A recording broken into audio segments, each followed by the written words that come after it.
Hi అండి. ఈరోజు శ్రావణ శనివారం. అందరికీ ఈరోజు ఎలా గడిచిపోయింది? మాకైతే ఈరోజు భక్షాలతో గడిచిపోయింది.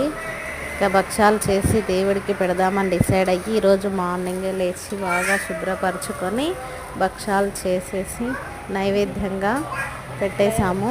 వంకాయ, అన్నం, వడియాలు చేసి దేవుడి పూజ చేసుకొని ఇంకిద్దరం. ఈ శ్రావణ మాసంలో అందరూ వ్రతాలు, పూజలు, ఉపవాసాలు బాగా చేసుకుంటారు కదండి. శ్రీ మహావిష్ణువు జన్మ నక్షత్రం శ్రవణం కావడంతో ఈ దేవతలకు చాలా ప్రీతికరమైన మాసం అన్నమాట.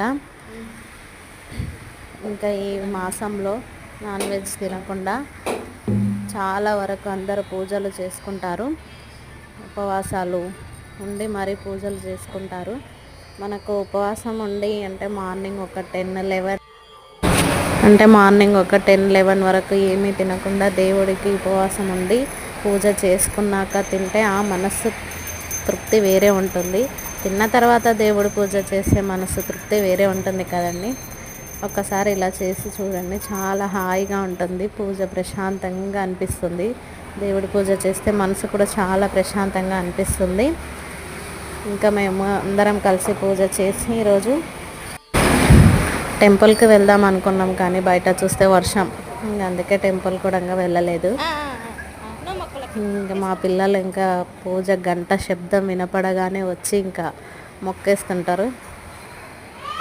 వాళ్ళకి ఏం అర్థమవుతుందో ఏమో, దేవుడి గుడి అని చూస్తేనే దండం పెట్టుకుంటారు. అది పట్టుకోవడానికి వెళ్తారు. ఇంకా వాళ్ళ తృప్తి ఎందుకు కాదనాలని చెప్పేసి లోపలికి పంపించి దండం పెట్టుకొనిరా బాబు అంటే ఇంకా అక్కడ నిలబడి ఇద్దరు దండం పెట్టుకున్నారు. ఇంకా భక్షాలు ఉన్నప్పుడు భక్షాల చారు కామన్ కదా. భక్షాల చారు, బచ్చాలు అన్నీ చూపిస్తుంటాయి. మా వారు బాటిల్ కూడా చూపి అని చెప్పి వీడియోలో చూపిస్తున్నాడు. బాటిల్ కూడా, వాటర్ బాటిల్. మా పెద్దోడు స్వీట్ అస్సలు తిన్నాడండి. కొందరు పిల్లలు ఎందుకో స్వీటే తినరు. మా చిన్నోడైతే ఇంకా స్వీట్ బాగా తింటాడు. ఇంకా